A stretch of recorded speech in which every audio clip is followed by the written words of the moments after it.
நமக்கு முன்னாடி நமக்கு வேண்டிய ஒருத்தர் ஒரு கிளாஸில் நமக்கு பழச்சாறு கொண்டாந்து வைக்கிறாருன்னு வச்சுங்க. உடனே நாம் என்ன பண்ணுவோம்?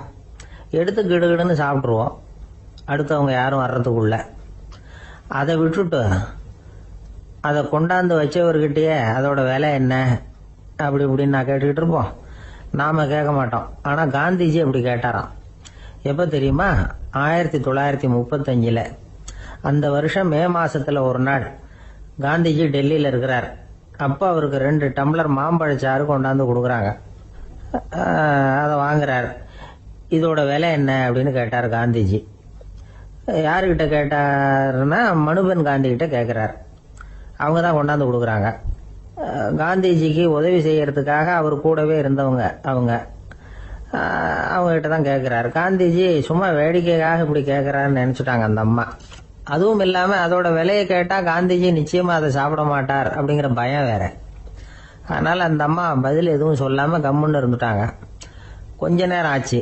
அந்த பழச்சாறு வச்ச இடத்துல அப்படியே இருக்குது. வச்ச இடத்துல வச்சபடியே இருக்குது. காந்திஜி அதை சாப்பிடவே இல்லை. மனுபென் காந்தி பார்த்தாங்க. மெதுவாக காந்திஜி கிட்ட போய் அதை சாப்பிடுங்களேன் அப்படின்னாங்க. பழச்சாறு விலை என்னன்னு கேட்டேன். அதுக்கு பதில் இல்லை. அது முதல் தப்பு. பதிலை எதிர்பார்த்திருந்தும் அதை பற்றி விசாரிக்கல. அது 2வது தப்பு. இப்படி 2 தப்புகளை பண்ணிவிட்டு என்கிட்ட வந்து இதை சாப்பிடுங்கன்னு சொன்னா அது எப்படி அப்படின்னு கேட்டாராம் காந்திஜி. மனுபென் காந்தி என்ன சொல்றதுன்னு தெரியாம திகைச்சு போய் நின்றுகிட்டு இருந்தாங்க. காந்திஜி தொடர்ந்து சொன்னாராம். இப்போ என் முன்னாடி வச்சிருக்கிற இந்த பழச்சாறு விலை சுமாரா ஒரு அரை ரூபாயாவது இருக்கும். அது அந்த காலத்து மதிப்பு. இந்த பழச்சாறு இல்லாம கூட என்னால இருக்க முடியும். ஆனா அவசியமான பொருள்களை வாங்கறதுக்கு கூட சக்தி இல்லாத மக்கள் இந்த நாட்டில் நிறைய பேர் இருக்கிறாங்க. அப்படி இருக்கிறப்போ எனக்கு என்னத்துக்கு இந்த விலை உயர்ந்த பானம்? இதை இப்போ நான் சாப்பிட்டா என் உடம்பு வேணும்னா ஆரோக்கியமாகலாம், ஆனா என் மனசு அமைதி அடையாது. எனக்கு என்னுடைய உடல் ஆரோக்கியத்தை விட மன ஆரோக்கியம்தான் முக்கியம். அதனால இதை நான் சாப்பிட மாட்டேன், எடுத்துட்டு போயிடு அப்படின்னாராம். அந்த சமயத்துல ஒரு அகதி பொண்ணு 2 குழந்தைகளோட காந்திஜியை பார்க்கறதுக்காக வந்தது. வணக்கம் சொல்லிச்சு. காந்திஜி உடனே தனக்கு முன்னாடி இருந்த பழச்சாற்றை எடுத்து அந்த பொண்ணுகிட்டையும் குழந்தைகள்கிட்டையும் கொடுத்து சாப்பிட சொன்னார். அவங்க அதை வாங்கி ரொம்ப சந்தோஷத்தோட சாப்பிட்டாங்களாம். அதை பார்த்த காந்திஜி முகத்துல ஒரு புன்னகை, ஒரு பரவசம், ஒரு திருப்தி. அவர் மனசு நிறைஞ்சி இருந்தது. அப்போ அவர் சொன்னாராம், ஆண்டவன் எனக்கு எப்பவும் சரியான சமயத்துல கை கொடுப்பாருங்கிறது அதுக்கு இதுதான் அத்தாட்சி. நான் ஒரு இக்கட்டான சூழ்நிலையில இருக்கிறப்ப கூட கடவுளின் கருணையால் அந்த சூழ்நிலை என்னை பாதிக்கல. என் கூட இவ்வளவு நாள் பழகியும் கூட இங்க இருக்கிறவங்க எனக்கு அதிக விலை உள்ள பழரசத்தை கொடுத்தாங்க. ஆனா சரியான நேரத்தில் அதை சாப்பிட வேண்டியவங்களை என்கிட்ட அனுப்பி வச்சு என்னை சந்தோஷப்படுத்தினார் கடவுள். அவருக்கு நன்றி அப்படின்னாராம் மகாத்மா காந்தி. உடல் ஆரோக்கியத்தை விட மன ஆரோக்கியம்தான் எனக்கு முக்கியம்னு சொன்னார் பாருங்க. அதை நாம எல்லாரும் மனப்பூர்வமா இன்னைக்கு சிந்திச்சு பார்க்கணும். இந்த காலத்துல எல்லாரும் அப்படியா நினைக்கிறாங்க?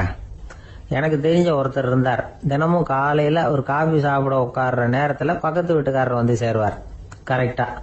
உடனே அவரும் தனக்குன்னு வந்திருக்கிற காப்பியை எடுத்து மனப்பூர்வமா பக்கத்து வீட்டுக்காரர்கிட்ட கொடுத்துருவார். அதுக்கப்புறம் அவருக்காக வேற காப்பி போட்டு கொண்டாந்து கொடுத்தாலும் வேண்டான்னு சொல்லிடுவார்.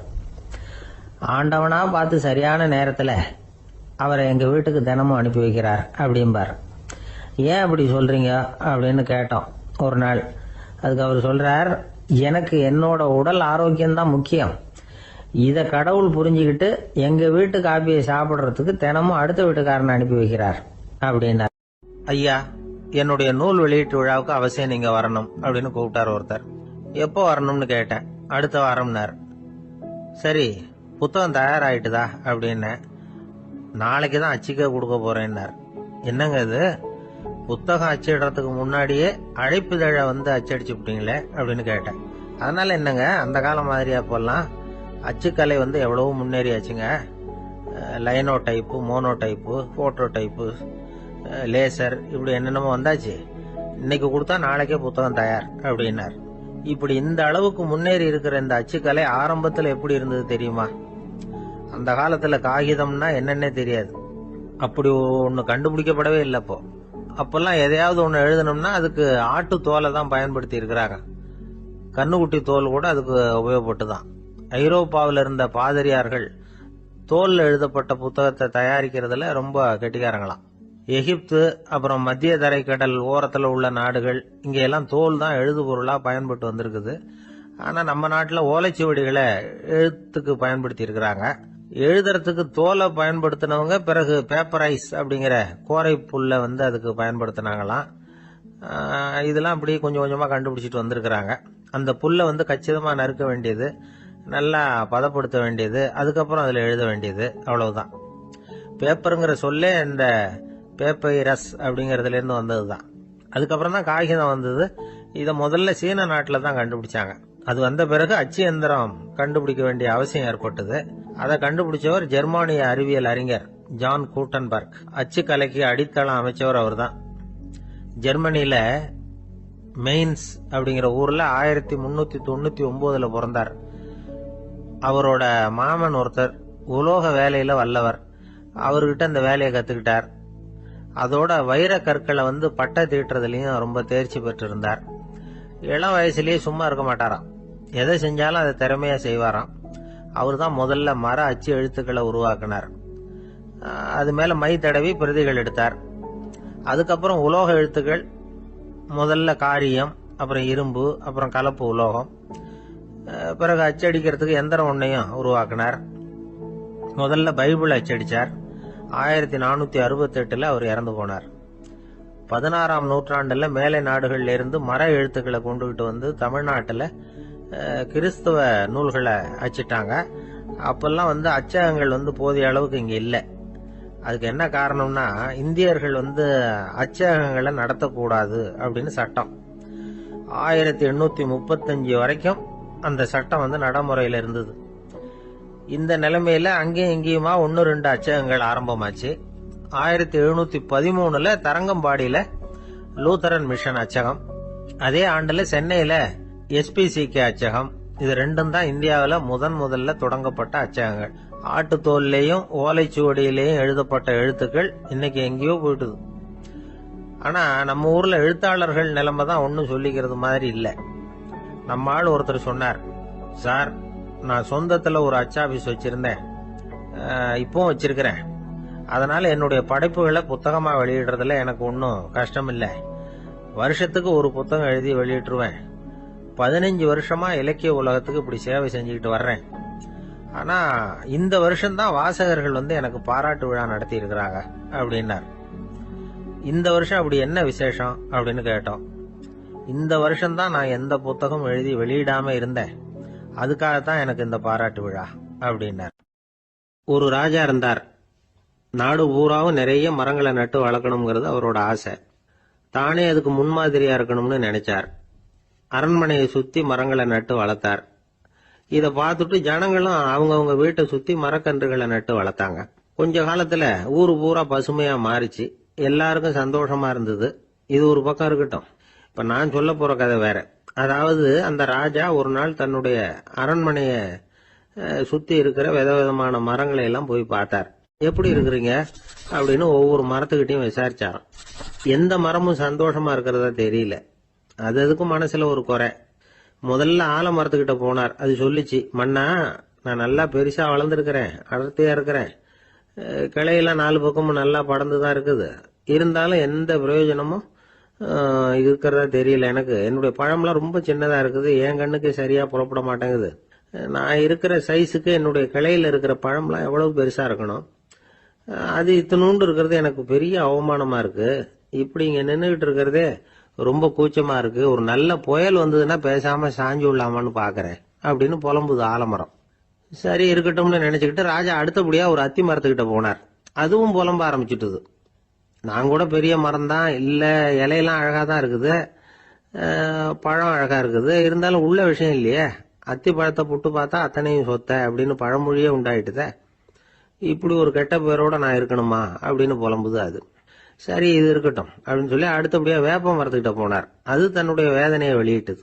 எனக்கு எவ்வளவோ மருத்துவ குணங்கள்லாம் இருக்கிறதா சொல்லிக்கிறாங்க, இருந்தாலும் என்ன பிரயோஜனம், என்னுடைய பழத்தை மனிதர்கள் யாரும் விரும்பி சாப்பிடுறது இல்லையே அப்படின்னுது.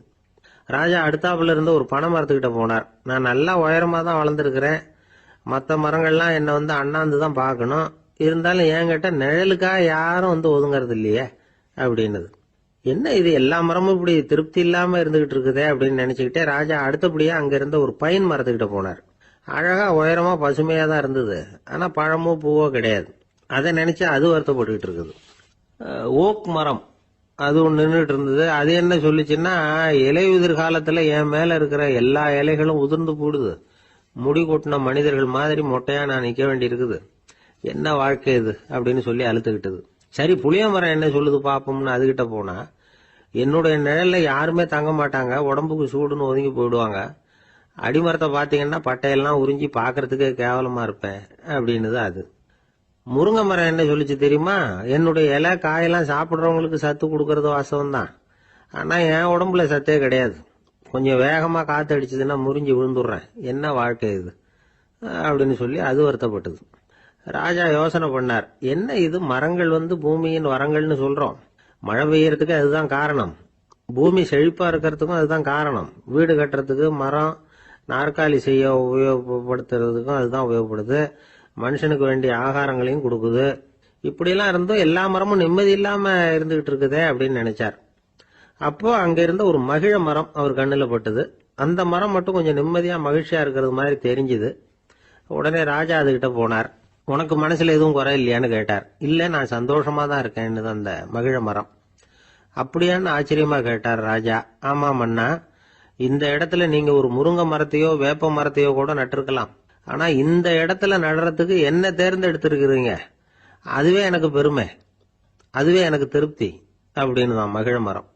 மகிழ மரம் சாதாரணமா தான் இருக்கும், இளம் மஞ்சள் நிறத்துல பூக்கள், அது காய்ந்தும் மனம் வீசும். மகிழ மரம் மாதிரி மன திருப்தியோட வாழறதுக்கு நாம கத்துக்கணுமா. நாம இந்த உலகத்துல ஒரு நாயாவோ நரியாவோ கூட பிறந்திருக்கலாம், மனுஷனா பிறந்திருக்கிறோம், அதுவே பெருமை தானே. இந்த நிறைவு தான் மகிழ்ச்சியின் ரகசியம். ஒரு பையன் அப்பா கிட்ட போய், அப்பா நீங்க இந்த உலகத்துல ஒரு மனுஷனா பிறந்தது என்னோட அதிர்ஷ்டம் நானா. ஏண்டா அப்படி சொல்றேன்னு இருக்காரு அப்பா. நீங்க ஒரு கரடியா பிறந்திருந்தா இந்நேரம் நானும் ஒரு கரடி குட்டியா தானே இருந்திருப்பேன் அப்படின்னு நானா பையன். இந்த உலகத்துல நாம நல்லபடியா இருக்கணும்னா அதுக்கு முக்கியமா தேவைப்படுறது ரெண்டு, ஒன்னு செல்வம், இன்னொன்னு அறிவு. சரி, இது ரெண்டுல சிறந்தது எது அப்படின்னு ஒரு கேள்வி கேட்டா என்ன பதில் சொல்றது? இதே கேள்விய ஹஸ்ரத் அலி அவர்கள் கிட்ட கேட்டாங்களாம். அவர் ஒரு பெரிய அறிஞர். கேள்வி கேட்டவங்களும் சாதாரண ஆட்கள் இல்லை, இவங்களும் அறிஞர்கள்.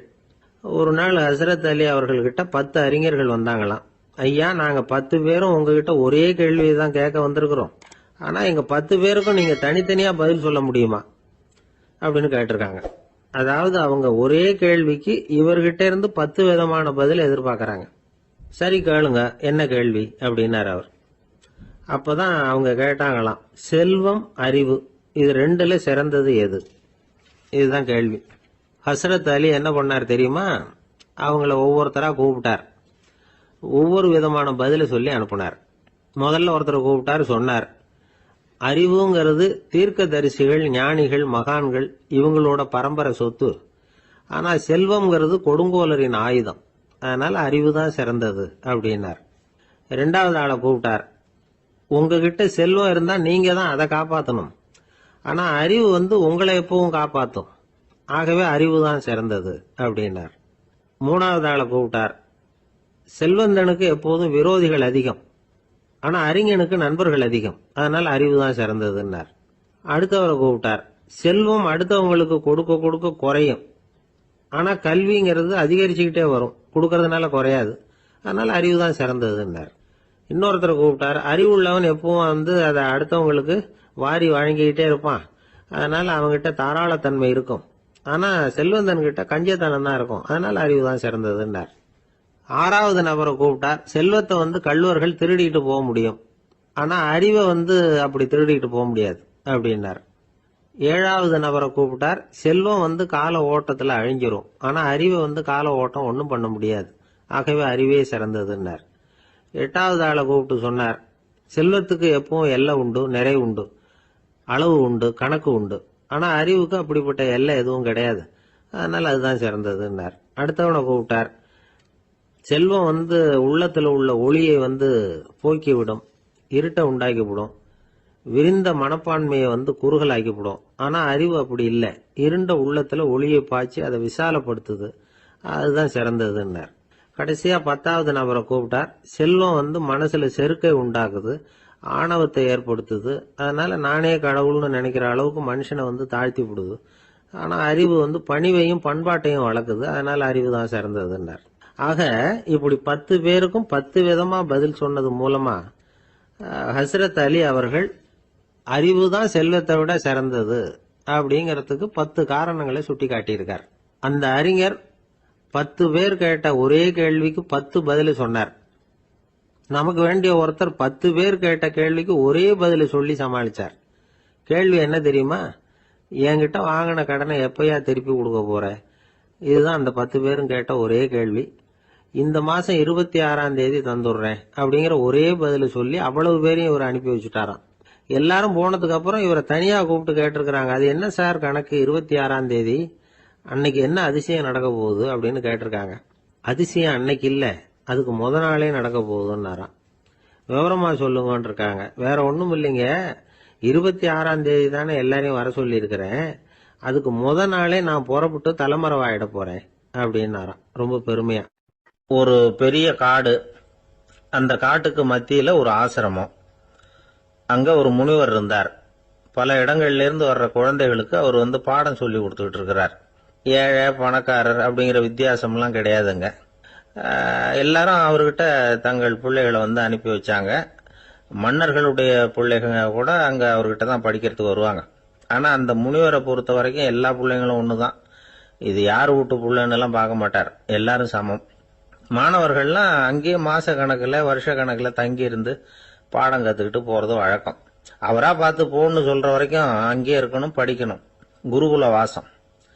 ஒரு சமயம் ஒரு ராஜகுமாரனும் அவர்கிட்ட படிச்சுக்கிட்டு இருந்தான். அவனுக்கு ஒரு 15 வயசு இருக்கும்.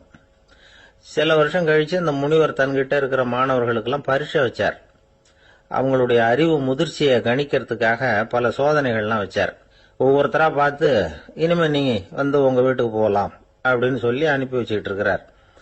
எல்லாரும் போயிட்டாங்க. கடைசியா மிஞ்சி இருந்தது ஒரே ஒரு மாணவன். அவனை மட்டும் வீட்டுக்கு அனுப்பல. யார் அந்த பையன் தெரியுமா? அவன்தான் அந்த ராஜகுமாரன். ராஜகுமாரனுடைய தந்தைக்கு, அதுதான் அந்த ராஜாவுக்கு, அங்க வயசு ஏறிக்கிட்டே போகுது. என்ன இது படிக்க போன பையன் இன்னும் திரும்பி வரலையே அப்படின்னு நினைச்சார். வந்துட்டா சீக்கிரமா அவனுக்கு பட்டம் கட்டிவிட்டு நாம விலகிக்கலாமே அப்படின்னு நினைச்சாரு. கல்யாணம் வேற பண்ணி பார்க்கணும் பையனுக்கு. ஆனா பையன் வர்ற வழியை காணும். ராஜா பார்த்தார். சரி நேர்லயே போய் என்னன்னு தெரிஞ்சிட்டு வந்துருவோம் அப்படின்னு காட்டுக்கு புறப்பட்டார். அங்க போய் முனிவரை பார்த்தார். முனிவர் இவரை அன்பா வரவேற்று உட்கார வச்சார். அதுக்கப்புறம் ராஜா மெதுவா, எல்லாரையும் வீட்டுக்கு அனுப்பி வச்சுட்டீங்களாமே, ஏன் புள்ளைய மட்டும் அப்படின்னு சொல்லி மெதுவா இழுத்தார். முனிவர் இதுக்கு உடனே பதில் சொல்லல. ராஜாவை கூப்பிட்டுட்டு போய் விருந்தினர் குடிசையில தங்க வச்சார். அதுக்கப்புறம் சொன்னார், உங்க மகன் எல்லா பாடங்கள்லயும் முதல் இடம் வாங்கியிருக்கான். இப்படி முதலாவதா வர்ற மாணவனுக்கு நாங்க இன்னொரு தேர்வு வைக்கிறது வழக்கம். அதுலயும் அவன் முதலாவதா வந்துட்டான்னா அவன் ஒரு பெரிய வித்வான் அப்படிங்கிற கௌரவத்தை அடைஞ்சிருவான் அப்படின்னார். அதாவது முனிவர் அப்படி சொல்றார். அப்படி சொல்லிவிட்டு போயிட்டார் அவரு. ராஜா அங்கேயே தங்கிட்டார். ராத்திரி படுத்து தூங்கினார்.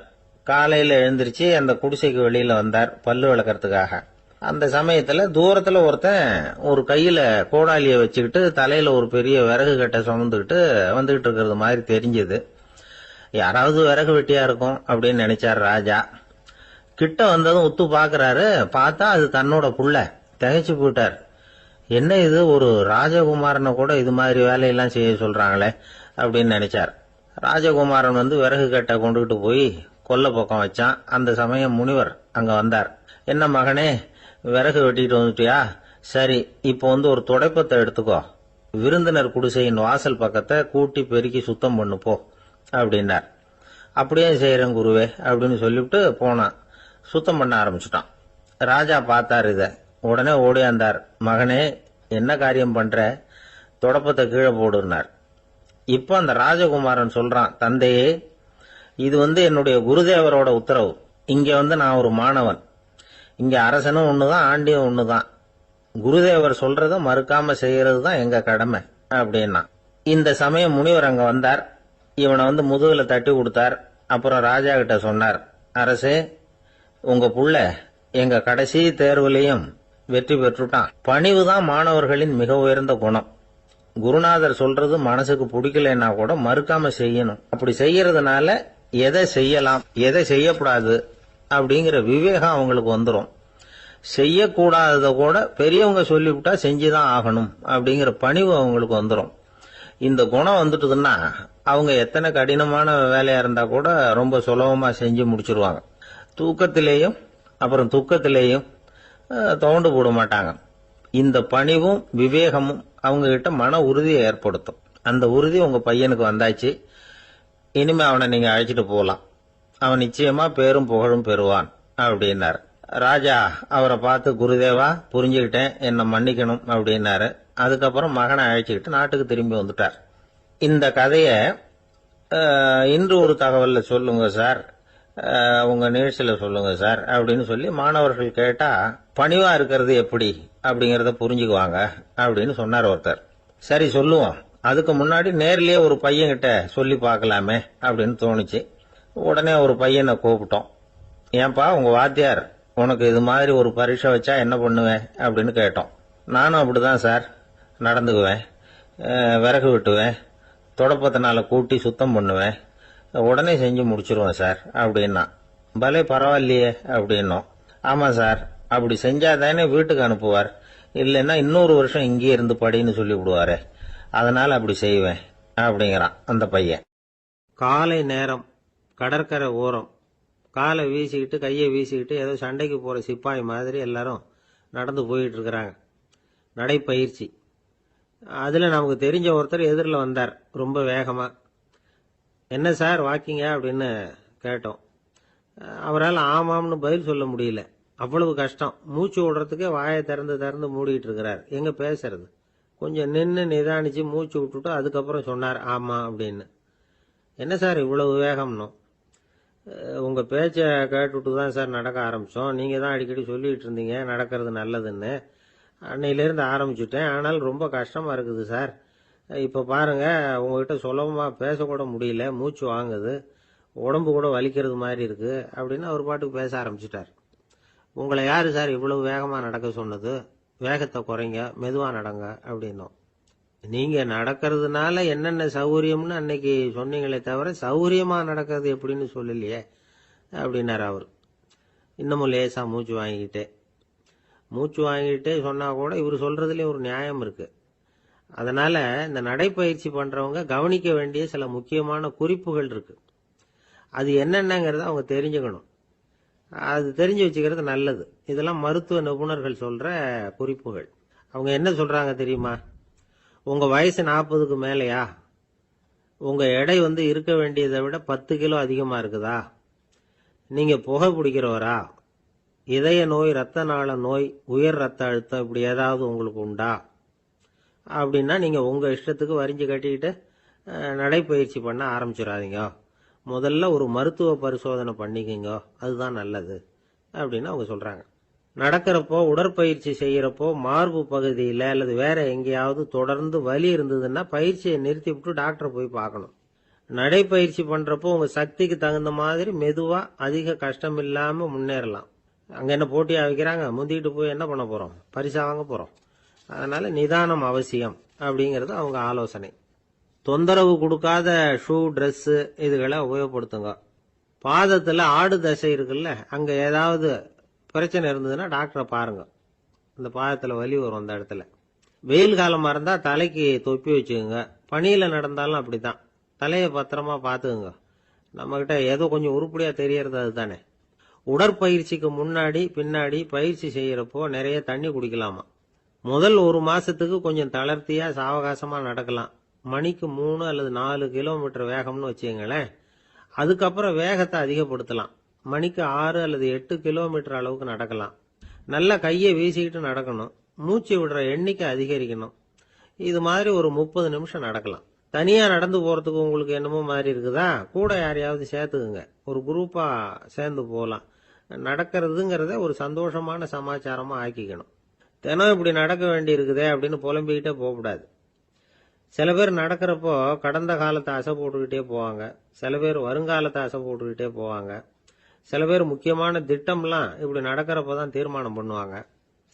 நடக்கிறதுனால மன இறுக்கம் குறையுது, பரபரப்பு குறையுது, மன ஆற்றல் பெருகுது, தன்னம்பிக்கை வளருது, முதுமை தள்ளி போகுது, செயல்திறன் அதிகரிக்குது. இதை தவிர உடம்புக்கும் பல விதமான சௌகரியங்கள் ஏற்படுது. அதனால இதுவரைக்கும் நடக்க ஆரம்பிக்காதவங்க இனிமே இந்த குறிப்புகளை கவனத்தில் வச்சுக்கிட்டு நடக்க ஆரம்பிச்சுடலாம். சார்லஸ் லேம்ப் அப்படின்னு ஆங்கில இலக்கிய மேதை ஒருத்தர், அவர் ஒரு தரம் உடம்பு சரியில்லைன்னு டாக்டர் கிட்ட போனாராம்.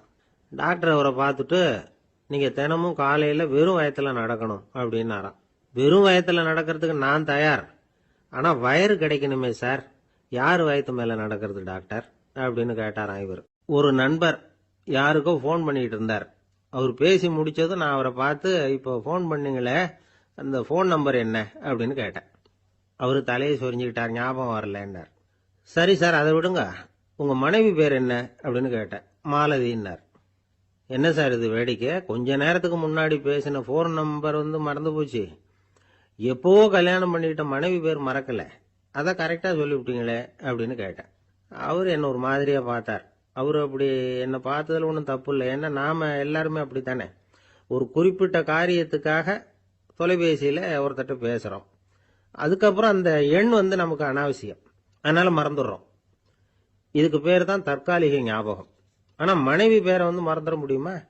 முடியாது. அது அவசியமான ஒண்ணு. அடிக்கடி அந்த பேரை உபயோகப்படுத்துறோம், அதனாலேயும் அது முக்கியங்கிறதுனாலேயும் அதை மறக்கிறது இல்லை. இதுக்கு பேரு நிரந்தர ஞாபகம். சரி, இந்த தற்காலிக ஞாபகம், நிரந்தர ஞாபகம், இது ரெண்டு ஞாபக அளவுகளையும் கட்டுப்படுத்துறது எது அப்படின்னா மூளைக்குள்ள நடக்கிற மின்சார நடவடிக்கைகள் தான்.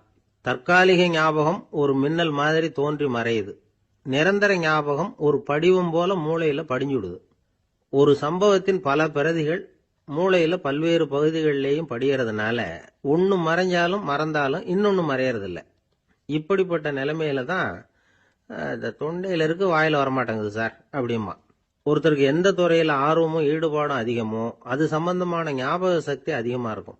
தொழிலை விரும்புகிற ஒரு டெலிபோன் ஆபரேட்டருக்கு எண்கள்லாம் நல்ல ஞாபகம் இருக்கும். அது மாதிரி கவிஞர்களுக்கு வார்த்தைகள் நல்ல ஞாபகத்தில் இருக்கும். இது ஒரு பக்கம் இருந்தாலும் ஒரு மூளை எண்களை விட எழுத்துக்களை விட படங்களை ரொம்ப சுலபமா ஞாபகத்துல வச்சுக்குது.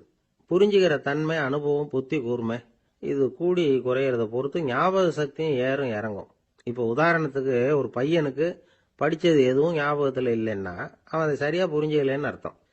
இந்த மறதிங்கிறது எந்த சமயத்துல ஒரு பிரச்சனை ஆகுது தெரியுமா? உங்களுக்கு வேண்டியப்பட்ட ஒருத்தரை ஞாயிற்றுக்கிழமை சாயந்தரம் சரியா 5 மணிக்கு கடற்கரைக்கு வர சொல்லிவிட்டு அந்த நேரத்தை மறந்துட்டா அது பரவாயில்ல, வர சொன்னதையே மறந்துட்டாதான் நிலைமை மோசம்னு அர்த்தம். இப்படி இருந்தா இது சிகிச்சை எடுத்துக்க வேண்டிய நிலைமைங்கிறத புரிஞ்சுக்கணும். ஆமா, இதுக்கும் மருந்து இருக்கு. ஆனா மூளை குறிப்பிட்ட அளவுக்கும் கீழே இயங்குறப்போ இன்னொன்னு சொல்லுவாங்க, இந்த நியூரோ டிரான்ஸ்மிட்டர் அப்படின்னு சொல்லுவாங்க. அப்படிங்கிற மூளை ரசாயனம் ரொம்பவும் குறைஞ்சி போறப்போ மட்டும்தான் உபயோகப்படும். டாக்டர் என்ன சொல்றாங்க தெரியுமா? மூளையை பொறுத்த வரைக்கும் அதுல ஞாபக சக்தி அதிகமா உள்ள மூளை, மறதி உள்ள மூளை அப்படின்னு ஒன்றும் கிடையாது அப்படிங்கிறாங்க. நினைவு வச்சுக்கிறதுக்கு பயிற்சி அளிக்கப்பட்ட மூளை, பயிற்சியற்ற மூளை அப்படின்னு வேணும்னா சொல்லலாம் அப்படின்னு சொல்றாங்க. அதனால நம்ம ஞாபக சக்திங்கிறது நம்ம கிட்ட இருக்கிற பயிற்சி, முயற்சி இதை பொறுத்து தான் அமையும். ஒருத்தர் ஒரு பென்சிலை எங்கேயோ வச்சுக்கிட்டு தேடிட்டு இருந்தார். அப்புறம் என்னமோ தீவிரமா யோசனை பண்ணி அதை ஞாபகப்படுத்தி பார்த்துக்கிட்டு இருந்தாராம். எதிரில் உட்கார்ந்து இருந்தவர் சொன்னார், பென்சிலை தானே தேடிட்டு இருக்கீங்க, அது உங்க வலது காதுல இருக்குது சார் அப்படின்னாராம் அவரு. இதுக்கு அவரு சொல்லியிருக்காரு, பென்சிலை வலது காதுல தான் வச்சிருக்கேங்கிறது எனக்கு நல்லா ஞாபகம் இருக்கு, ஆனா எது வலது காதுங்கிறது தான் மறந்து போச்சு அப்படின்னாராம். அவர் அதை தான் யோசிச்சுட்டு இருந்திருக்கிறார். ஒருத்தர் ஓடி வந்தார், இன்னொருத்தரை பார்த்து, சார் உங்க சைக்கிளை ஒரு நாள் இரவல் கொடுங்களேன், பக்கத்து ஊருக்கு போயிட்டு வர வேண்டியிருக்கு அப்படின்னார். இவர் சைக்கிளை கொடுத்து பத்திரமா கொண்டுட்டு போங்கன்னார். சார் இதை பத்திரமா கொண்டு போறேன், கவலையே வேணாம், ஏன்னா இது உங்களோட சைக்கிள் அப்படின்னு நான் நினைக்கல, என்னோட சைக்கிளா நினைக்கிறேன் அப்படின்னார். அதுக்கப்புறம் தான் இவருக்கு உண்மையாவே பயம் வந்துட்டுது. ஏன்னா அவர் சொன்னது மாதிரி அதை தன்னோட சைக்கிளாவே நினைச்சு தள்ளிட்டு போட்டா என்ன பண்றது? எது எதை நம்முடையதா நினைக்கணுங்கிறதுக்கு ஒரு வரையறை இருக்கு.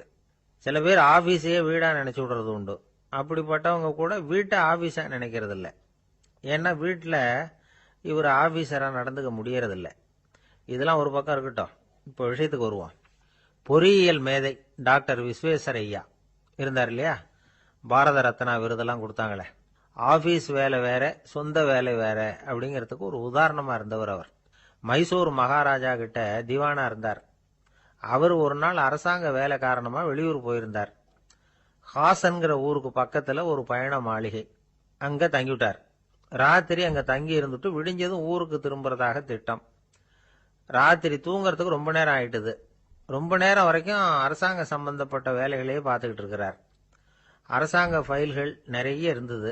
அதையெல்லாம் ஒவ்வொன்றா எடுத்தார், படிச்சு பார்த்தார், பரிசீலனை பண்ணார். அதில் எழுத வேண்டியதை எழுதினார், கையெழுத்து போட்டார். ஒரு வழியாக அந்த வேலையெல்லாம் முடிஞ்சுது. அதுக்கப்புறம் என்ன பண்ணார்னா, தன்னுடைய சூட்கேஸை திறந்தார். அதிலிருந்து 2 மெழுகுவத்தியை எடுத்து கொளுத்தி வச்சார். அந்த பயண மாளிகையில் அது வரைக்கும் எரிஞ்சுக்கிட்டு இருந்த மின்சார விளக்குகளை அணைச்சுட்டார். அதுக்கு பிறகு அந்த மெழுகுவத்தி வெளிச்சத்தில் சில புத்தகங்களை தொடர்ந்து படிக்க ஆரம்பிச்சிட்டார். அந்த பயண மாளிகையில பணியாளராக இருந்தவர் இதை பார்த்துட்டு ஓடி வந்தார். மறுபடியும் மின் விளக்க போடுறதுக்காக போனார். விஸ்வேஸ்வரய்யா அதை பார்த்துட்டு போட வேணாம்ட்டாராம். இதுவரைக்கும் நான் அரசாங்க அலுவல்களை கவனிச்சுக்கிட்டு இருந்தேன், அதனால மின் விளக்குகள் அப்ப எரிஞ்சதுல தப்பு இல்லை. இப்ப நான் புத்தகம் படிச்சுக்கிட்டு இருக்கேன், இது என்னுடைய சொந்த வேலை. இங்க இருக்கிற மின் விளக்கு அதுக்காக ஏன் எரியணும் அப்படின்னு கேட்டாராம். இப்ப இருக்கிற சில அரசு பணியாளர்கள் கிட்ட இந்த சம்பவத்தை பேச்சோட பேச்சா சொல்லி பார்த்தேன். அவங்களால இதை ஜீரணிக்கவே முடியல.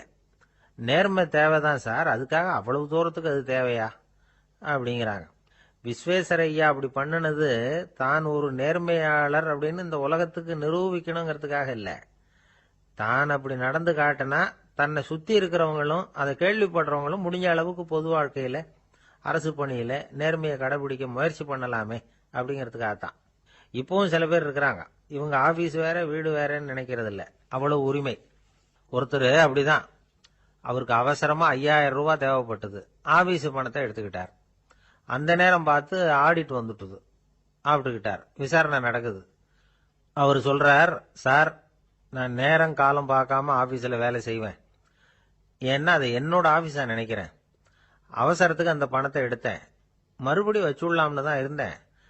அதுக்குள்ள இப்படி ஆயிட்டுது. நீங்க என்ன நினைச்சாலும் சரி, நான் ஆபீஸ் வேற வீடு வேற அப்படின்னு நினைக்கிறது இல்ல, அது என்னோட சுபாவம் அப்படின்னார். விசாரணை பண்ணவர் தீர்ப்பு வழங்கினார். உங்க சுபாவத்துக்கு மதிப்பு கொடுத்து நானும் தீர்ப்பு வழங்குறேன். நீங்க கொஞ்ச நாள் ஜெயிலில் இருந்துட்டு வாங்க, அது உங்களுக்கு கஷ்டமா இருக்காதுன்னு நினைக்கிறேன். ஏன்னா அங்க போனாலும் நீங்க உங்க சுபாவப்படி வீடு வேற ஜெயில் வேறன்னு நினைக்க மாட்டீங்க அப்படின்னாராம். தானத்துல சிறந்தது எது அப்படின்னு ஒரு கேள்வியை கேட்டு, தானத்துல சிறந்தது நிதானம் அப்படின்னு அதுக்கு ஒரு பதிலும் சொல்றவங்க உண்டு. நிதானம் ரொம்ப அவசியம். அதுவும் இன்றைய உலகத்துக்கு ரொம்ப அவசியம். இன்னைக்கு உலகம் ரொம்ப பரபரப்பா போயிட்டு இருக்குது. பொறுமையா இருக்கணும்னு நினைக்கிறவங்களால கூட அப்படி இருக்க முடியறதில்ல. பொறுமையை சோதிக்கிறது மாதிரி பல சம்பவங்கள், அதையெல்லாம் சந்திச்சே தீர வேண்டியிருக்குது. எங்க போனாலும் கியூல நிக்க வேண்டியிருக்குது. எங்க போனாலும் காத்துக்கிட்டு இருக்க வேண்டியிருக்கு. ஆபீஸ்லயோ வீட்லயோ கூட நீங்க நிதானமா பொறுமையா நடந்துக்க தெரியலன்னா உங்களுக்கு சிடுமூஞ்சி, முசுடு இப்படிலாம் பேர் வச்சிருவாங்க. அது உங்களுக்கு தேவையா? சரி, வாழ்க்கையில் பொறுமைசாலின்னு பேர் வாங்கறதுக்கு என்ன வழி? முதல் பாயிண்ட், நீங்க நினைக்கிறது, எதிர்பார்க்கறது, செய்யறது எல்லாமே 100% கரெக்டா நடக்கணும்னு ஆசைப்படக்கூடாது. எதுவா இருந்தாலும் அதுல ஓரளவுக்கு தவறு நடக்கலாம் அப்படிங்கறத எதிர்பார்த்தே இருக்கணும். ஓரளவுக்கு அதை அனுமதிக்கணும். ஒரு நண்பரை 6 மணிக்கு ஒரு இடத்துக்கு வர சொல்லி இருக்கிறீங்க. 6 மணிக்கு அவர் வரல, உடனே பொறுமை இழந்து நடந்துக்க கூடாது. ஒரு 10 நிமிஷம் டிலே ஆகலாம். ஒரு வர்ற வழியில பஸ்ஸு கூட ஏதாவது டிராபிக்ல மாட்டிருக்கலாம். அதெல்லாம் எதிர்பார்த்தே கொஞ்சம் காத்திருக்கிறதுல ஒன்றும் தப்பு இல்லை. சில சமயம் டிலே ஆகிறது கூட நல்லதா முடியும். ஒரு பஸ்ஸை தவற விட்டுட்டு ஐயோ கொஞ்சம் ஒரு 2 நிமிஷம் முன்னாடி வந்திருந்தா பிடிச்சிருக்கலாமே அப்படின்னு தவிச்சுக்கிட்டு இருப்பாங்க சில பேர். அடுத்தபடியா வர்ற பஸ் நேரடியா நீங்க போக வேண்டிய இடத்துக்கே கொண்டு போய் விடுற பஸ்ஸா கூட இருக்கலாம். அது உங்களுக்கு முன்னாடி தெரியாதுல்ல. சில நெருக்கடியான சூழ்நிலைகளை தமாஷா எடுத்துக்கிறதுக்கு பழகிக்கணும். சில இடங்களுக்கு போறப்ப காத்திருக்கிறதுக்கு நம்ம மனசை தயார்படுத்திக்கிட்டே போகணும். ஒரு ரயிலுக்கோ பஸ்ஸுக்கோ அல்லது விமானத்துக்கோ கப்பல் பிரயாணத்துக்கோ போறப்போ அங்க போய் நீங்க மணிக்கணக்கில் கூட காத்துக்கிட்டு தான் இருக்கணும். புறப்படுற நேரம் கூட மாறலாம். நீங்க போய் சேர்ந்ததும் அது உடனே புறப்படணும்னு கட்டாயமா என்ன? அது மாதிரி சமயத்தில் படிக்கிறதுக்குன்னு சில சுவாரஸ்யமான புத்தகங்களையும் கையில் எடுத்துக்கலாம். உங்களை சுற்றி எவ்வளவோ சுவாரஸ்யமான சம்பவங்கள் நடந்துக்கிட்டு இருக்குதுல்ல, அதையெல்லாம் வேடிக்கை பாருங்க. எதுக்காக காத்துக்கிட்டு இருக்கிறோமோ அந்த காரியத்தில் உண்மையாகவே நமக்கு ஒரு அக்கறை இருந்தால் நமக்கு போர் அடிக்காது. சில கோயில்களில் பார்த்துருப்பீங்க, தரிசனத்துக்காக பக்தர்கள் நாள் கணக்கில் காத்துக்கிட்டு இருப்பாங்க. அவங்களாம் அழுத்துக்கிறது இல்லை. ஆண்டவனை தரிசிக்கணுங்கிற உண்மையான அக்கறை இருக்கிறதுனால அவங்களுக்கு போர் அடிக்கிறது இல்லை. ஆனால் சில சினிமா தியேட்டரில் கூட பார்க்கலாமே, சினிமா கியூ கூட அப்படிதான். சாயந்தரம் 6 மணி ஆட்டத்துக்கு காலம்பரம் 6 மணிக்கே போய் கூட காத்துக்கிட்டு இருப்பாங்க. அவங்களுக்கெல்லாம் போர் அடிக்காது, படம் பார்க்குற ஆர்வம். இன்னொரு முக்கியமான விஷயத்த நாம் பழக்கப்படுத்திக்கணும். லிவ் ஃபார் தி மூமெண்ட் அப்படிங்கிறாங்க நிபுணர்கள். ரொம்ப பேர் எப்படின்னா அடுத்தபடியாக நடக்க போகிற விஷயத்திலேயே கவனமாக இருப்பாங்க. அந்த நினைப்புலேயே இந்த நிமிஷத்தை பொறுமை இல்லாமல் கழிப்பாங்க. ஒருத்தர் இருக்கார், அவர் எப்படின்னா ஆஃபீஸ் முடியறதுக்குள்ளேயே சார் 5 மணிக்கெல்லாம் ரெடியாக இருங்க, நாம் அந்த ஹோட்டலில் போய் டிஃபன் சாப்பிட்ணும் அப்படின்னு 4 மணிலேருந்து சொல்லிகிட்டு இருப்பார். 4:55 பரபரப்பாக ஓடி வருவார். 2 பேரும் புறப்படுவோம், ஹோட்டலுக்கு போவோம், சாப்பிட்டுக்கிட்டு இருப்போம். அப்படி சாப்பிட்டுட்டு இருக்கிறப்ப சார் சாப்பிட்டு முடிச்சது நேராக ஒரு ஜவுளி கடைக்கு போகிறோம் அப்படிம்பார். பரபரக்க சாப்பிட்டு முடிப்பார், புறப்படுவார். ஜவுளி கடையில் அவசரமாக சீக்கிரம் பில் போடுங்க சார், சினிமாவுக்கு நேரம் ஆகிடும்பார். சினிமா தியேட்டரில் உட்காந்து அடுத்தபடியாக எங்கே டின்னர் சாப்பிட்றதுன்னு யோசனை பண்ணிகிட்டு இருப்பார். ராத்திரி படுக்கையில் விழுந்ததுக்கு அப்புறமும் நாளைக்கு காலையில் எழுந்திரிச்சதும் அதை பண்ணணும் இதை பண்ணணும்னு திட்டம் போட்டுக்கிட்டே இருப்பார். அதாவது எப்பவும் அடுத்த நிமிஷம், அடுத்த நாள், அடுத்த வாரம், அடுத்த வருஷம், இதுதான் அவங்க சிந்தனை. இந்த நிமிஷம் என்ஜாய்மெண்ட்டை அவங்க இழந்துடுறாங்களாம். அதனால தான் வாழ்நாள் பூரா பொறுமையின்மை, அவஸ்தை, அல்லல். அதனால் நாம் எல்லாரும் வாழ்க்கையில் நிதானமாக இருக்கிறதுக்கு கற்றுக்கணுமா. அதுக்காக இந்த நிதானத்துக்கு வேற விதமான அர்த்தம் பண்ணிக்கப்படாது. ஒருத்தர் அப்படித்தான் ஒரு தடவை அவருடைய குதிரை காணாமல் போயிட்டு தான். அதுக்காக அவர் கவலைப்படல, நிம்மதியாக இருந்தார், சந்தோஷமாக இருந்தார். என்ன சார் இது, உங்கள் குதிரை திருட்டு போயிட்டுதுங்கிறீங்க, நீங்கள் கவலைப்படாமல் இருக்கிறீங்களே அப்படின்னு கேட்டாங்களாம். அதுக்கு அவர் சொல்லியிருக்கார், நல்ல வேலை சார், கட்டியிருந்த குதிரை காணாமல் போயிருக்குது. நான் அது மேலே உட்காந்துருக்கிற சமயம் அது காணாமல் போயிருந்ததுன்னா, திருட்டு போயிருந்ததுன்னா நானும் சேர்ந்துல காணாமல் போயிருப்பேன் அப்படின்னாராம். எவ்வளவு நிதானமான ஆள் பாருங்க. திபேத் நாட்டில் புத்த மடாலயங்கள் நிறைய உண்டு. அதுக்கு ஒரு தலைமையகமும் உண்டு. அது இந்த திபேத் தலைநகரம் லாசாவில் இருக்குது. ரொம்ப காலத்துக்கு அப்பால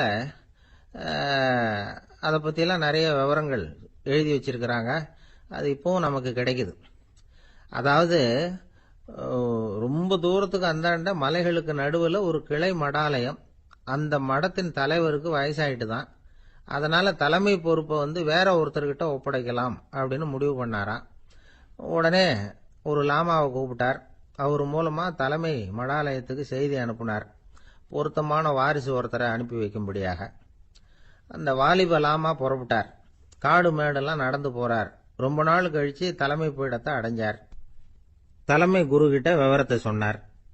தகுதியான ஒருத்தரை அனுப்பி வச்சா அழைச்சிட்டு போறேன் அப்படின்னார். சரி, நாளைக்கு காலையில் நீங்கள் அவங்க எல்லாரையும் அழைச்சிட்டு போகலாம்னார் அவர். அவங்க எல்லாரையுமா? அங்கே தேவைப்படுறது ஒருத்தர் தானே அப்படின்னார் இவர். ஆமான்னார். அப்புறம் ஏன் எல்லாரையும் அழைச்சிட்டு போக சொல்கிறீங்கன்னார். அது இப்போ உனக்கு புரியாது. நான் ஒரு 100 பிக்குகளை அனுப்புகிறேன், அதாவது பிட்சுகளை. அவ்வளவு பேரையும் அங்கே வச்சு சமாளிக்க முடியாது அப்படின்னாரு இவர். இருந்தாலும் இப்போ அந்த தலைமை குரு என்ன சொன்னார்னா, அதை பற்றி கவலைப்படாத, நான் 100 பேரை அனுப்புகிறேன். அதில் 99 பேர் வழியிலேயே காணாமல் போடுவாங்க, ஒருத்தன் மட்டும்தான் வருவான். அவனும் அங்கே சேர்ந்துட்டானா நீ ரொம்ப கொடுத்து வச்சவன் அப்படின்னார். இவருக்கு ஒன்றும் புரியல. இருந்தாலும் மறுநாள் அந்த வாலிப லாமா 100 பேரை அழைச்சிட்டு புறப்பட்டார். போகிற வழியிலேயே பல பேர் அங்கங்கே பிச்சுட்டு போயிட்டாங்க. அவர் சொன்னது மாதிரியே வழியில் அவங்க ஊர்கள் இருந்தது தான் காரணம். அப்பா அம்மாவை பார்த்துட்டு வரேன் அப்படின்னு கொஞ்சம் பேர் போனாங்க. சொந்த பந்தத்தை பார்த்துட்டு வரேன் அப்படின்னு கொஞ்சம் பேர். ஒரு வாரம் ஆச்சு. இப்போ மிஞ்சினது 10 பேர் தான். வழியில் ஒரு நகரம். அங்கே சில பிட்சுக்கள் சந்திச்சாங்க. எங்கள் மடத்து தலைவர் இறந்துட்டார், உங்களில் யாராவது ஒருத்தர் எங்களுக்கு தலைவராக முடியுமா அப்படின்னு கேட்டாங்க. 10 பேரும் தயார். அதில் ஒருத்தரை அழைச்சிட்டு அவங்க போயிட்டாங்க. இன்னொரு ஊரில் சில பேர் வந்தாங்க, வழிமறிச்சாங்க.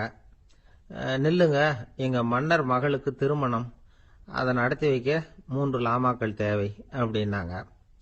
இப்படி கொஞ்சம் கொஞ்சமா எல்லாரும் காலி. கடைசியில 2 பேரும் மிஞ்சினாங்க. அங்க ஒரு இளம்பெண் எதிரில் வந்தா. எங்க அப்பா வேட்டைக்கு போயிருக்கிறாரு, இன்னும் திரும்பி வரல.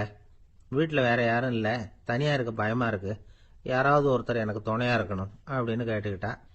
எங்க 2 பேர்ல நீயே ஒருத்தரை தேர்ந்தெடுத்துக்கோ, இல்லைன்னா எங்களுக்குள்ள சண்டை வந்துடும் அப்படின்னாங்க. இப்ப மிஞ்சினவர் ஒருத்தர். அவருக்கும் ஒரு சோதனை வந்தது. ஒரு தர்க்கவாதி எதிரில் வந்தான். உன்னோட வாதம் பண்ணணும்னா. இவனோட வாதம் பண்றேன், அது முடிய ரொம்ப காலம் ஆகலாம், தர்க்கத்துல நான் ஜெயிச்சா அங்க வரேன், இல்லைன்னா இவருடைய சீடன் ஆயிடுவேன் அப்படின்னாரு அவரு. கடைசியா அழைக்க வந்த வாலிபலாமா மட்டும் வெறுங்கையோட திரும்பி போனார். அங்க இருந்த வயசான மடாதிபதி கேட்டார், எத்தனை பேர் அங்கிருந்து புறப்பட்டீங்கன்னார். என்னையும் சேர்த்து 101ன்னார் அவரு. நல்லது, நீயாவது திரும்பி வந்திய, அதுதான் எனக்கு போதும். ஏன்னா நீ தான் எனக்கு உண்மையான வாரிசு. அந்த 100 பேர்ல யாரும் வரமாட்டாங்க அப்படின்னார் அவர். ஏன்னா அவருக்கு தெரியும் இவர் ஒருத்தர் தான் திரும்பி வருவாருங்கிறது. திபேத்தில் ஒரு பழங்கால பழமொழி உண்டாம், 100 பேர் செல்லலாம், எப்பொழுதாவது ஒருவன் அபூர்வமாக அடைய வேண்டிய இடத்தை அடைவான். இதுதான் அந்த பழமொழி. ஒரு உன்னதமான இலக்கை அடையணும்னா அது அவ்வளவு சுலபமான காரியம் இல்லை. இந்த காலத்து மடாலயம் ஒன்று, அதுல ஒரு தலைவர், அவருக்கு வயசாயிட்டுது, தனக்கு ஒரு வாரிசை நியமிக்கணும் அப்படின்னு ஆசைப்பட்டார். ரொம்ப கஷ்டப்பட்டு ஒருத்தரை பிடிச்சார், தனக்கு வாரிசா நியமிச்சுட்டு அவர் சமாதி ஆயிட்டார். புதுசா பொறுப்பேற்றுக்கிட்டவர் அப்படியே உட்காந்துருந்தார். அவரை தேடிட்டு பத்திரிகை நிருபர்கள்லாம் வந்தாங்க, கேட்டாங்க. அவரு உங்க பொறுப்புல அவர் பெரியவர் விட்டுட்டு போன இது எவ்வளவு சுமாரா தேரும், எவ்வளவு விட்டுட்டு போனார் அப்படின்னு கேட்டிருக்கிறாங்க. அது என்ன ஒரு 50 லட்சம் இருக்கும் அப்படின்னாராம். அவ்வளவும் பணமா அப்படின்னு கேட்டிருக்காங்க. இல்லைங்க, கடன் அப்படின்னாராம் இவர். ஒரு காட்டுல ஒரு நரி இருந்தது. ஒரு நாள் காலை நேரம் அது தன்னுடைய இருப்பிடத்திலிருந்து வெளியில வந்தது. கொஞ்ச தூரம் நடந்து வந்தது. அப்பதான் அது தன்னோட நிழலை கவனிச்சு பார்த்தது. பார்த்தா அது ரொம்ப நீளமா பெருசா இருக்குது. காலை நேரத்துல நிழல் அப்படித்தானே இருக்கும். ஆனா அந்த நரிக்கு அந்த விஷயம் தெரியல. தன்னுடைய நீண்ட பெரிய நிழலை பார்த்து ஆச்சரியப்பட்டது. ஆஹா, நாம இவ்வளவு பெருசாவா இருக்கிறோம் அப்படின்னா என்னுடைய காலை சாப்பாட்டுக்கு ஒரு யானை இல்லைன்னா ஒரு ஒட்டகம் கிடைச்சாதான் சரியா இருக்கும் போல இருக்கு அப்படின்னு முடிவு பண்ணிட்டுது. உடனே ஒரு யானை அல்லது ஒட்டகத்தை தேடி அலைஞ்சது, எங்க கிடைக்கும்னு. கிடைக்கவே இல்லை. மத்தியானம் 12 மணி ஆயிட்டுது. பசியோட அலையுது. இப்ப தன்னோட நிழலை பார்த்தது. அது மத்தியான நிழல் எப்படி இருக்கும், அது ரொம்பவும் குறுகி போய் தெரிஞ்சது. உடனே அந்த நரி என்ன நினைச்சுக்கிட்டு தான் தெரியுமா, காலை ஆகாரம் சாப்பிடாததுனால நம்ம உடம்பு இப்படி அழிச்சு போட்டுதே அப்படின்னு நினைச்சுக்கிட்டு தான். கொஞ்ச நேரம் கழிச்சு மறுபடியும் தன்னுடைய நிழலை பார்க்குது. அது இன்னமும் குறுகி போய் காலடியிலேயே வந்துட்டுது. அதுக்கு பயமா போயிடுது. ஐயோ, இன்னும் கொஞ்ச நேரத்துல நாம இறந்துருவோம் போல இருக்க, இப்ப என்ன செய்யறது? இந்த சமயத்துல ஒரு எறும்பு கிடைச்சா கூட போதும், அதை நம்ம காலை ஆகாரமா நினைச்சு சாப்பிட்டுள்ளாமே அப்படின்னு நினைச்சுதான். நம்முடைய நிழல் கூட நம்மள மாதிரியே தான் அடிக்கடி மாறிக்கிட்டே தான் இருக்குது. அது எப்பவும் ஒரே மாதிரி இருக்கிறது இல்ல. மனிதனுக்கு ஏற்படுகிற தன்முனைப்பு இருக்கு பாருங்க, ஈகோ, அது கூட ஒரு நிழல் மாதிரி தானா. அப்படி நினைக்க ஆரம்பிச்சுட்டா அதனால ஏதும் பிரச்சனை வராதான். தன்முனைப்பை நிழல் போலவே ஏற்றுக்கொள்ளுங்கள் அப்படிங்கிறது பெரியவங்க கருத்து. ஒரு காரியத்தை வெற்றிகரமா நல்ல விதமா செஞ்சு முடிக்கிறோம்னு வச்சுக்கோங்க, அந்த சமயத்துல ஒரு வித நுட்பமான தற்பெருமை நமக்குள்ள உண்டாகுது. இது இயற்கையானது, அதனால இது மேல பற்று வைக்கக்கூடாது. அப்படி வைக்க ஆரம்பிச்சுட்டா அந்த தற்பெருமை ஒரு நிரந்தர விருந்தாளியா நம்ம கிட்ட தங்கிக்கும். நம்ம நிழல் எப்படின்னு பாருங்க, நாம நடக்கும் பொழுது நம்ம பின்னாடியே வரும். தன்முனைப்பையும் அப்படியே நினைச்சுக்குங்க. நிழல் யாருக்கும் எந்த பிரச்சனையையும் உண்டாக்குறது இல்லை. ஆனா அந்த நிழலை கண்டே நாம பயப்பட ஆரம்பிச்சுட்டா நாம எதுலையும் வெற்றி காண முடியாது. நிழலோட சண்டை போடக்கூடாது. அது மாதிரி தன்முனைப்போடவும் நாம சண்டை போட வேண்டியதில்லை. இல்லாத ஒன்றோடு சண்டை போடுறது எப்படின்னா, அது இருட்டோட சண்டை போடுறது மாதிரி. நாம நிழல் கிடையாது, நம்ம கிட்ட இருக்கிற தன்முனைப்பு ஒரு நிழல். நம்ம நிழலையும் நமக்கு சமமா பாக்குறோம் பாருங்க, அங்கதான் சிக்கலே ஆரம்பம். இப்போ நாம நடந்து போய்கிட்டு இருக்கிறோம், நம்ம நிழல் தரையில விழுது. யாரோ ஒருத்தர் நம்ம நிழல் மேல காலை வச்சு நடந்து போறார். உடனே அவர்கிட்ட சண்டைக்கா போறோம், ஏண்டா என் நிழலை மிதிச்ச அப்படின்னு. நமக்கு தெரியும் அது நிழல் தாங்கிறது. அவர் உங்க மேல நடக்கல, உங்களுடைய நிழல் மேலதான் நடக்கிறார். அது மாதிரி உங்க தன்முனைப்பின் மேல யாராவது நடந்தா உங்களை அவமானப்படுத்துறதா நினைக்கிறீங்க. காரணம், நாமளும் நம்ம தன்முனைப்பும் ஒண்ணுங்கிற நினைப்பு தான் காரணம், மற்றபடி வேற ஒண்ணும் கிடையாது. நம்ம நிழல் மேல நடக்கிறவர் நம்மளை காயப்படுத்துறது இல்ல. தன்முனைப்பை வேண்டாத ஒன்னாவும் பார்க்க வேண்டியதில்லை. அது இயற்கை. நிழலை உங்க முன்னாடி வைக்க வேணாம், அது உங்க பின்னாடியே இருக்கட்டும். நிழலின் நிழலாகி விடாதீர்கள், நீங்கள் நீங்களாகவே இருங்கள். இதுதான் சான்றோர் சிந்தனை. ஒரு பேருந்துல ஒரே நெரிசல். ஒருத்தர் பக்கத்துல நின்றுகிட்டு இருந்தவர்கிட்ட ரொம்ப பணிவா விசாரிச்சார், ஏன் சார் நீங்க ஏதாவது பெரிய உத்தியோகத்துல இருக்கிறீங்களா அப்படின்னார். அப்படிலாம் ஒண்ணும் இல்லைங்க என்னார் அவரு. அப்படின்னா வேற ஏதாவது அரசியல்ல பெரிய பதவியில் இருக்கிறீங்களா அப்படின்னு கேட்டார். அதுவும் இல்லைங்க என்னார். சரி, பணமாவது அதிகமா வச்சிருக்கீங்களா அப்படின்னு கேட்டார். அப்படிலாம் ஒன்றும் கிடையாது சார்னார் அவரு. அப்புறம் எதுக்குடா என் காலை மிதிச்சுக்கிட்டு இருக்கிற, எடுறா காலை அப்படின்னாராம். ஒரு ஆள் இருந்தான், நிறைய பணம் சம்பாதிச்சான், ஆனா செலவு பண்ண மனசு வரல, கருமி. அவன் என்ன பண்ணா, சேர்த்த பணம் பூராவையும் ஒரு மரத்தடியில புதைச்சு வச்சிருந்தான். வாரத்துக்கு ஒரு தடவை அந்த மரத்தடிக்கு வருவான், புதைச்ச இடத்த ஆவலோட பாத்துக்கிட்டு இருப்பான், அதுக்கப்புறம் போயிடுவான். அவ்வளவுதான். ஒரு நாள் ஒரு திருடன் வந்தான், இவன் புதைச்சு வச்சிருந்ததெல்லாம் எடுத்துட்டு போட்டான். இது தெரிஞ்சு போச்சு. அந்த கருமி புலம்ப ஆரம்பிச்சுட்டான். இவன் புலம்பல கேட்டதும் அக்கம் பக்கத்துல இருந்தவங்க எல்லாம் ஓடி வந்தாங்க. என்ன விஷயம்னு விசாரிச்சாங்க. இவன் சொன்னான். ஒரு பெரியவர் கேட்டார், ஏப்பா வாரம் இந்த இடத்த பாக்குறதாக சொன்னிய, எப்பவாவது இதுல இருக்கிற பணத்தை எடுத்து செலவு பண்ணிருக்கியா அப்படின்னு கேட்டார். நான் அப்பப்போ அதை பாக்குறதுதான் வழக்கம், அதை தொட்டதே இல்லைன்னு அவன். சரி அப்படின்னா இப்போ நீ அதே மாதிரி வாரம் ஒரு தடவை இந்த இடத்த பாத்துட்டு போகலாமே அப்படின்னாராம் அந்த பெரியவர். அதுவும் சரிதானே, எவ்வளவு காலமானாலும் அவன் அந்த பணத்தை எடுத்து செலவு பண்ண போறதில்ல. அப்படி இருக்கிறப்ப உள்ளே பணம் இருந்தாலும் ஒண்ணுதான், இல்லாம போனாலும் ஒண்ணுதான். இதுல இருந்து என்ன புரியுதுன்னா, ஒருத்தர் கிட்ட இருக்கிற பணத்தை கொண்டு அவரு பணக்காரரா ஏழையா அப்படின்னு முடிவு செய்யறது சரியில்லை. அந்த செல்வத்தை அனுபவிக்கிற திறன், பயன்படுத்துற திறன், அதை வச்சுதான் அவர் ஏழையா பணக்காரரா அப்படிங்கறத நிர்ணயம் பண்ணணும். அதுதான் சரி. செலவு பண்ண தெரியாதவன் சேகரம் பண்ணிட்டே இருக்கிறதுனால என்ன பிரயோஜனம்? தலைமுடியே இல்லாதவன் தாராளமா சீப்புகளை வாங்கி சேகரம் பண்றது மாதிரி தானே இது. சில சமயம் செலவு பண்ண நாம தயாரா இருந்தா கூட அந்த செல்வம் நமக்கு பயன்படுறது இல்ல. அரேபியாவில் ஒரு நகை வியாபாரி விலை உயர்ந்த முத்துக்களை எல்லாம் அவர் வச்சு வியாபாரம் பண்ணிட்டு இருந்தார். அவர் ஒரு சமயம் ஒரு பாலைவனம் வழியா போயிட்டு இருக்கிறார் ஒட்டகத்துல. அப்போ திடீர்னு கடுமையான புயல் வீச ஆரம்பிச்சுட்டு திசை தவறி இவர் எங்கேயோ வந்துட்டார். கூட வந்தவங்களையும் காணல, எங்க போனாங்களும் தெரியல. இவர் ரொம்ப பயந்து போய் அங்கே எங்கேயுமா அலைஞ்சு திரியிறார், வழியே தெரியல. பசி கடுமையாயிட்டுது. ஒட்டகத்து முதுகுல ஒரு மூட்டை இருந்தது, அதை பிரிச்சு பார்த்தார். உள்ள ஏதாவது இருக்கான்னு தேடி பாக்குறார். அது வரைக்கும் கண்ணுல தட்டுப்படாத அபூர்வமான ஒரு பை கண்ணுல போட்டது. ஆஹா, அதுல ஏதாவது சாப்பிடறதுக்கு இருக்கும் அப்படின்னு நினைச்சு ஆவலா அதை பிரிச்சு பாக்குறார். அந்த பையில விலை உயர்ந்த முத்துக்கள் நிறைய இருந்ததாம். அப்பதான் அவர் நினைச்சாராம், விலை உயர்ந்த முத்துக்கள் கூட சாப்பிடுறதுக்கு உணவாக முடியாது அப்படிங்கறத புரிஞ்சுக்கிட்டாராம். எந்த நேரத்துல எது நமக்கு தேவையோ அது நமக்கு தாராளமா கிடைக்கணும். அப்படி அது கிடைக்கிறதுக்கு நம்ம கிட்ட இருக்கிற செல்வம் பயன்படணும். அது நமக்கும் பயன்படலாம், நம்ம மூலமா அடுத்தவங்களுக்கும் பயன்படலாம். அதுதான் செல்வத்தின் பயன். ஒரு மரத்தடியில ஒருத்தன் உட்கார்ந்து அழுதுகிட்டு இருந்தான். அந்த பக்கமா வந்த இன்னொருத்தன் ஏப்பா அழுதுகிட்டு இருக்கிறேன்னு கேட்டான். இந்த இடத்துலதான் பூமிக்கு அடியில பணம் இருக்குது, புதைச்ச இடம் தெரியல, அதான் அழறேன் அப்படின்னா. நல்லா ஞாபகப்படுத்தி பாரு, எந்த இடத்துல புதைச்ச அப்படின்னு கேட்டான் இவன். அது எப்படி எனக்கு தெரியும், புதைச்சு வச்சிருக்கிறவன் நான் இல்லையே, எங்க எழுத்து விட்டுக்காரன் அப்படின்னானா இவன். ஒரு பெரியவர்கிட்ட பேசிக்கிட்டு இருந்தேன். அவரு என்கிட்ட ஒரு கேள்வி கேட்டார். திருடர்கள் எத்தனை வகை தெரியுமா உனக்கு அப்படின்னார். இதுதான் அவர் கேட்ட கேள்வி. எதுக்காக என்ன பார்த்து அந்த கேள்வி கேட்டாரு தெரியல. இருந்தாலும் நான் அவருக்கு பதில் சொன்னேன். திருடர்கள்ல எத்தனையோ வகை உண்டுங்க. கார் திருடன், சைக்கிள் திருடன், முகமூடி திருடன், எப்படி சொல்லிட்டு போலாம். இருந்தாலும் என்னுடைய சிற்றறிவுக்கு எட்டின வரையில திருடர்களை 2 வகையா பிரிக்கலாம் அப்படின்னு நினைக்கிறேன்.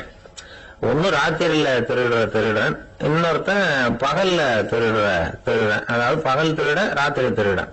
அப்படின்னு பெரியவர் சிரிச்சார். என்ன சிரிக்கிறீங்களா? என்ன கள்வர்கள் 4 வகை அப்படின்னு ஆரம்பிச்சார். எப்படின்னு கேட்டேன். சாப்பாட்டுக்கு இல்லாம திருடுறாங்க பாருங்க, அது ஒரு வகையான்.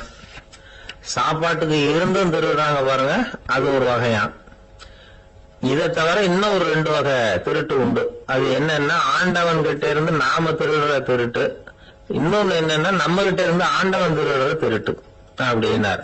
எனக்கு ஒண்ணும் புரியல. என்ன சார் இது, ஆண்டவனையே வந்து திருடன்னு சொல்றீங்களே அப்படின்னு ஆச்சரியமா. ஆமாங்க, ஆண்டவனை வந்து கள்வன்னு சொல்றது இல்லையா? காஞ்சிபுரத்துக்கு பக்கத்துல திருக்கார்வனம் அப்படின்னு ஒரு ஊர் இருக்கு. அங்க உள்ள பெருமாளுக்கு வந்து கள்வர்னு தான் பேரு. அது மட்டும் இல்ல, திருமங்கையாழ்வார் தம்முடைய திரு நெடுந்தாண்டகத்துல கார்வனத்துள்ளாய் கல்வா அப்படின்னு தான் அழைக்கிறார் அப்படின்னு நிறைய உதாரணம்லாம் சொல்ல ஆரம்பிச்சார்.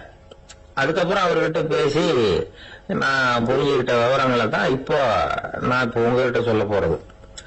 அதாவது அவர் சொன்ன முதல் வகை திருடர்கள் வந்து சாப்பாட்டுக்கு இல்லாம திருடுறவங்க. இவங்களை வந்து திருத்தி போடலாம். சாப்பாட்டுக்கு இருந்தும் பணம் சேர்க்கணுங்கிற ஆசையால பொய் கணக்கெல்லாம் எழுதுறாங்க பாருங்க, அவங்க தான் 2வது வகை.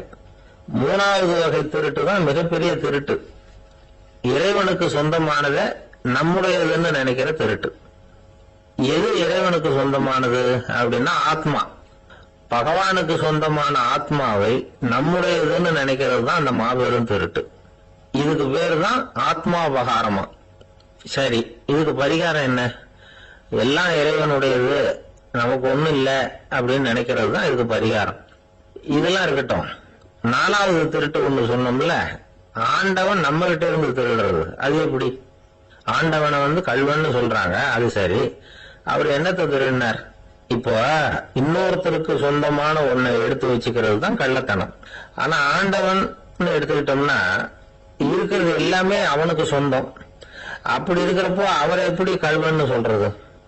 இது என்ன புரியாம இருக்குது அப்படின்னு சொல்லி பார்த்தா அதுக்கும் விளக்கம் சொல்றாங்க அவங்க. அதாவது ஆண்டவனுக்கு வந்து உருவமே கிடையாது, அருவமா இருக்கிறவன், அதாவது உருவம் இல்லாம இருக்கிறவன். அப்படி உள்ள பகவான் வந்து நம்மள மாதிரி உருவத்துல இருக்கிறான். நம்மள மாதிரியே கைய கால மூக்கெல்லாம் இருக்குது ஆண்டவனுக்கு. இந்த உருவம் நம்ம கிட்ட இருந்து திருடினது தானே. அவன் வந்து தன்னுடைய உண்மையான திருமையை வந்து நமக்கு காட்டாம, அதாவது தரிசனம் கொடுக்காம இருக்கிறது கள்ளத்தனம் தானே. அதனாலதான் இதுவும் ஒரு பெரிய திருட்டு, இருக்கிறதுலயே மிகப்பெரிய திருட்டு அப்படிங்கிறார். என்கிட்ட இருந்த பேசிக்கிட்டு இருந்தாரு, இந்த விஷயம்லாம் சொல்லிட்டு இருந்தாரு இந்த பெரியவர். அதாவது திருட்டை வந்து ஆன்மீக நோகத்துல அவர் பாக்குறார். நம்ம பார்வையில இதை விட அபூர்வமான திருட்டுலாம் இங்க உண்டு, அபூர்வமான திருடர்களும் உண்டு. ஒரு திருடன் சிறையிலிருந்து விடுதலையாகி வெளியில போனான். கொஞ்ச நாள்ல மறுபடியும் திரும்பி ஜெயிலுக்கு வந்துட்டான். அப்போ சிறை அதிகாரி அவனுக்கு வந்து அறிவுரை சொன்னாராம். ஏன்பா இப்படி அடிக்கடி தப்பு பண்ணிவிட்டு ஜெயிலுக்கு வந்துடுறிய, உனக்கு சொந்த பந்தம் எதுவும் இல்லையா? உனக்கு அப்பா அண்ணன் தம்பிகள் அவங்க கூட எல்லாம் சேர்ந்து வாழணுங்கிற ஆசை இல்லையா அப்படின்னு கேட்டிருக்காரு. அவங்களோட சேர்ந்து வாழணுங்கிற ஆசை எனக்கு நிறைய உண்டுங்க சார் அப்படின்னு நான் அவன். அப்புறம் எதுக்கு இப்படி ஜெயிலுக்கு வந்துடுற அப்படின்னாரான் அவரு. அவங்க எல்லாருமே இங்கதானே சார் இருக்காங்க அப்படின்னு நானா அவன். ஒரு நண்பர் வந்தார், ரொம்பவும் இறுக்கமா உடை அணிஞ்சிருந்தார்.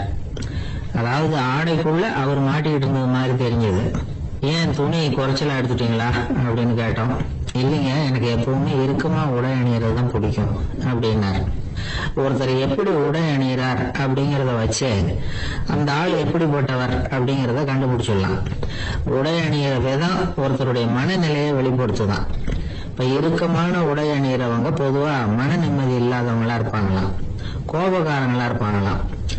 ரொம்ப தொலைதொலைப்பா ஆடை அணிகிறவங்க இருக்கிறாங்கல்ல, அவங்க எல்லாம் அமைதியான ஆளா இருப்பாங்களாம், சாந்தமா இருப்பாங்களாம். இவங்க எல்லாம் போராடுறதுக்கு சரியா வரமாட்டாங்களாம்.